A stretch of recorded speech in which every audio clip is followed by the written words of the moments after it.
Me parece que si no fue el primer acto de gobierno de Alfonsín, debe haber sido uno de los primeros actos de gobierno de Alfonsín, que dicta un decreto por el cual se ordena el inicio de los juicios a juntas militares o la presentación del gobierno como para realizar una acción penal. Y bueno, en aquel momento, más allá de que esto respondía a una promesa electoral de Alfonsín y a un reclamo popular de entonces, no parecía nada fácil. Era un desafío realmente importante a asumir. Alfonsín lo asume y comienzan los preparativos para el juicio. Nosotros vemos desde acá que, por cómo había aprendido en la gente, por cómo estaba en ese momento el ambiente. Yo recuerdo que cuando retorna la democracia había una excitación popular realmente de que primero nos habíamos sacado de encima a los capitostes que mandaban, no gobernaban, mandaban, que habían generado muchísimo miedo a través de la represión. Y en segundo lugar, bueno, creíamos que muchos de los problemas que tenía la población se iban a solucionar, si no mágicamente, por lo menos con la participación de la gente, y que esto iba a ser positivo para el pueblo. Entonces había todo una psicosis colectiva, un estado emocional a favor de la democracia y en particular del nuevo gobierno que encabezaba Alfonsín. Entonces vimos de que esto era un desafío realmente grande para el país, y que nosotros sentíamos una especie de obligación espiritual, una especie de obligación moral, ir a cubrir el juicio contra las juntas militares. Y uno de los, o mejor dicho, el mayor problema que teníamos era el económico. Quiero decir, había que instalarse en Buenos Aires, no sabíamos bien cómo se iba a dar todavía. Pero Eugenio Salerno en todo momento fue materia muy bien dispuesta para que realizáramos este emprendimiento. Entonces, ¿qué hicimos? Salimos a la calle a vender publicidad. La aspiración no era tener 30 anunciantes que bancaran esto, pero tuvimos 5, 6, 7 comerciantes, empresarios de Firmat que realmente vieron con simpatía y vieron que hacían una obra de bien apoyando publicitariamente esto, de manera tal que logramos armar ese paquetito publicitario e instalarnos en Buenos Aires cuando se inicia el juicio a las juntas. Yo recuerdo que había más de 250 periodistas acreditados y solo 3 éramos medios del interior del país. Estaba Pablo Feldman de LT8 de Rosario, había un representante de radiodifusora Misiones, que no lo conocí, no lo ubiqué, y nosotros de Radio Firmat. De manera tal que hasta en lo personal, como Radio Firmat, para nosotros era realmente un orgullo, además de una necesidad espiritual, estar ahí cubriendo esto, ¿no? Que ya se presumía, reitero, histórico, como terminó siéndolo. Esto, yo creo que a medida que pasa el tiempo se agranda el sentido histórico de esa decisión del gobierno de entonces, que no era otra más que responder a lo que el pueblo quería, necesitaba. Ya una vez instalado en Buenos Aires, nosotros salíamos todos los días a las 8 de la mañana, y recuerdo una anécdota, no sé si da para esto, pero Radio Firmat tenía un convenio con la empresa estatal Entel, creo que se llamaba la telefónica de entonces, para transmitir los partidos de fútbol. Entonces era un costo muy accesible. Ahora, cuando nos instalamos en Buenos Aires, cuando me instalo en el hotel, la llamada telefónica se hacía a través del hotel. Entonces esto tenía un costo que realmente era exorbitante. Me acuerdo de esto porque una de las cosas que me impresionó una vez que retorné de esa primera semana, fuimos en varias oportunidades a cubrirlo, pero la primera semana la pasamos entera en Buenos Aires, fue que algún oyente me preguntó por qué hablabas tan ligero.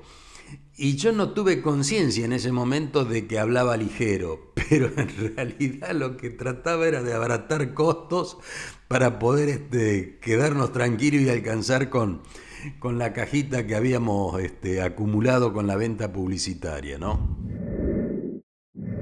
Y después ya el juicio propiamente dicho fue, bueno, fue emocionante, fue conmocionante, porque en primer lugar, bueno, yo creo que estuvimos todos de alguna manera en la época del proceso con miedo, con temores.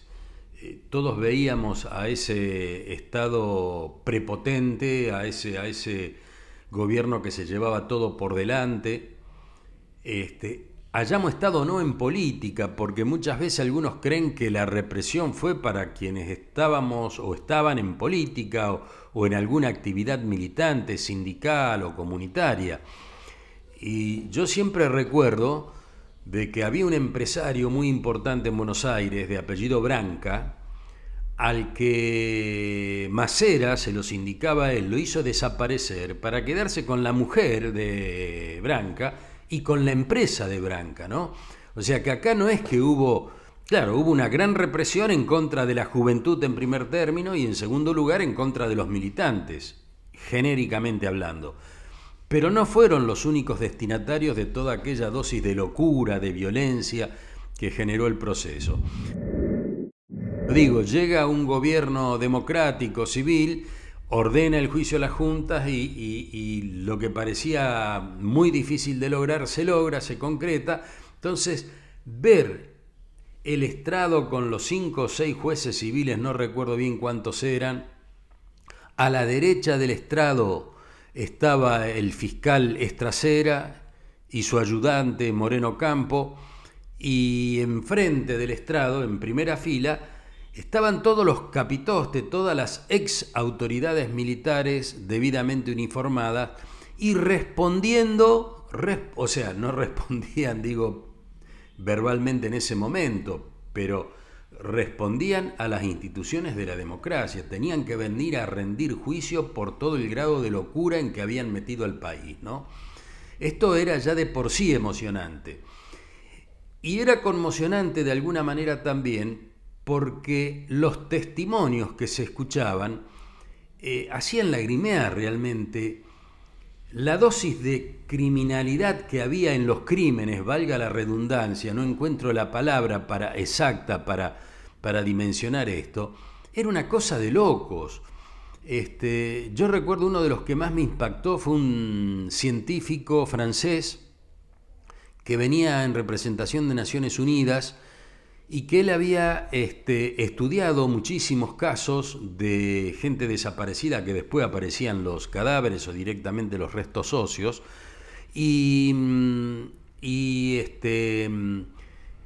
hacía las escuadras para ver cómo había venido el balazo o el escopetazo, qué impacto había producido en el cráneo, generalmente era así, y después demostraba cómo había habido un tiro de gracia, ¿no? Y esto no era un caso, esto era una especie de modus operandi, donde primeramente lo mataban y como si eso no alcanzara a saciar la hazaña asesina y criminal de muchos, después había un tiro de gracia que lo medía en centímetros, 20 centímetros, 30 centímetros, ¿no?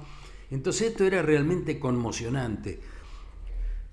Mirá, se me pone la piel de gallina ahora, ¿no? Después de casi 40 años.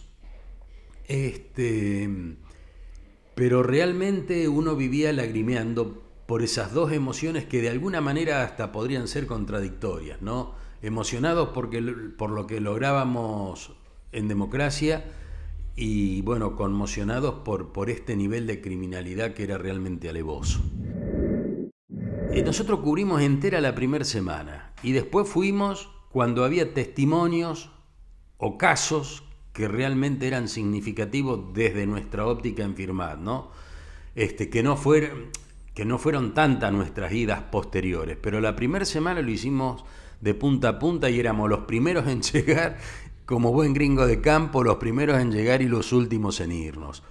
Y esa iniciación del juicio, eso fue para mí imponente.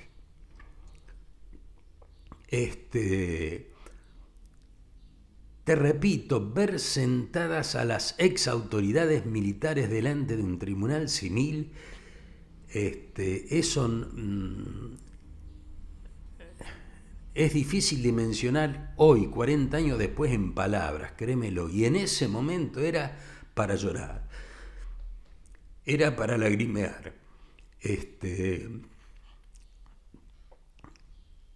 Y en la previa, cuando tomamos la decisión, había muchos que dudaban.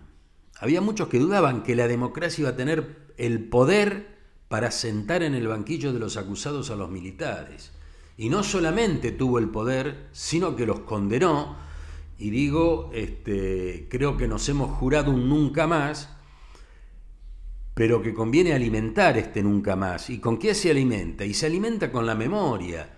Porque de lo contrario, con todo respeto a lo que voy a decir, la pendejada nueva, los que nos siguen a nosotros, que no han vivido aquel terror estatal, de alguna manera, aquella violencia, aquí en Firmat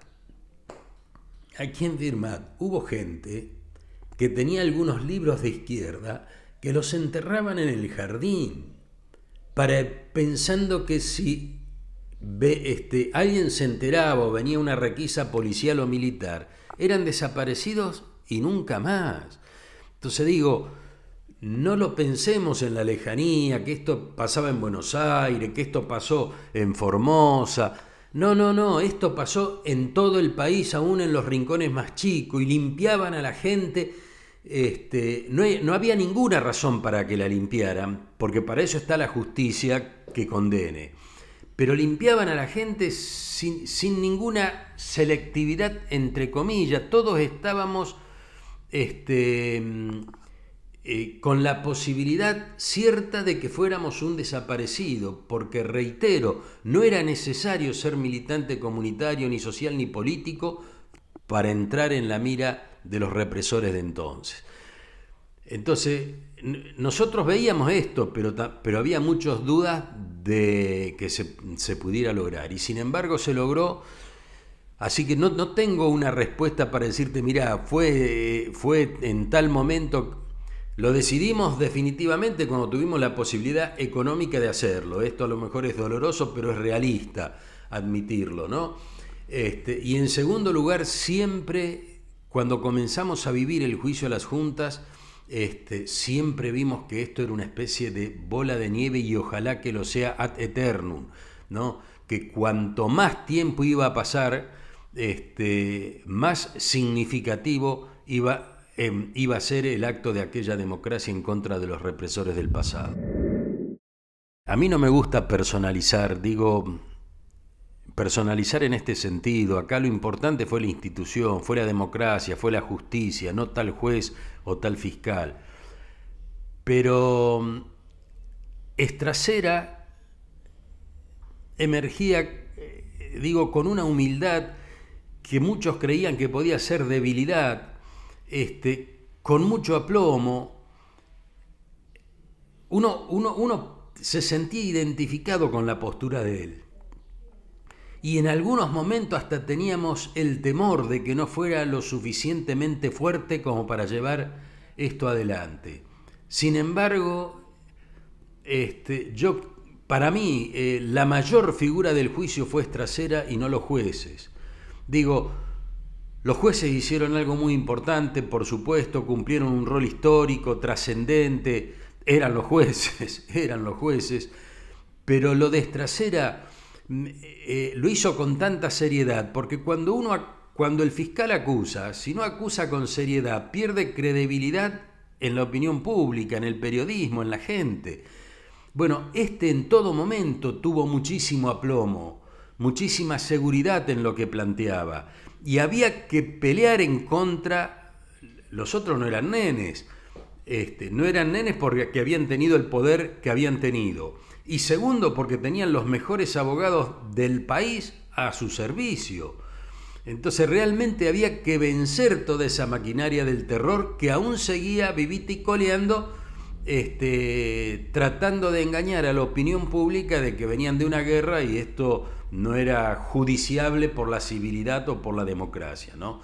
Entonces a mí me parece que el ejemplo más significativo que recibí como ciudadano y como periodista en aquel entonces fue esa postura madura, sensata, sanísima por donde la viera del fiscal Estracera, que no quiso ampulosidad, no quiso su trascendencia personal. Me parece que se manejó con un equilibrio, con un sentido común extraordinario.